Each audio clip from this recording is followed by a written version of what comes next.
За бүгдээрээ одоо Go to Market дээр хүрэлцэн ирсэн байна. Одоо Go to Market дээр Maze брендийн нэрийн барааны дэлгүүртэй төлөө танилцгаая. Банкийнхаа лифтээр гараад 2 давхар гарна. Манай нэрийн барааны дэлгүүр. Яг лифтийн хуудас хараа байждаг. Ажил гадны лааштай ороод ирэх юм бол бас энэ хамаараа ороод ирэх боломжтой.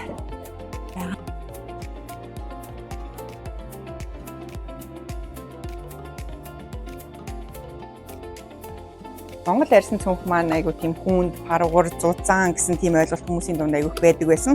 Тэр маань одоо ингээд нэгэн тар татарсан. Манай цүнхнүүд маань маш гоё өнгөний сонголттой, хөнгөн иймэр хийгддэг болсон байгаа. Одоо сүүлийн үеийн загварын чиг хандлага маань одоо ерөнхийдөө ийм нарийнхан урт цүнхнүүд мэдээ модонд ороод байгаа. Манай энэ лонг загварын хувьд болохоор маш ийм өргөн суурьтай болохоор багтаан сайтай, хөнгөн ямар ч одоо ажил хийдэг хүмүүс барихад бол тохиромжтой. Бүгдээрээ манай Go to Market-ийн 2 давхарт байрлах брендийн нэрийн барааны дэлгүүр дээр хүрэлцэж манай бүтээгдэхүүнтэй танилцааж манай дэлгүүрийг сонирхоорой.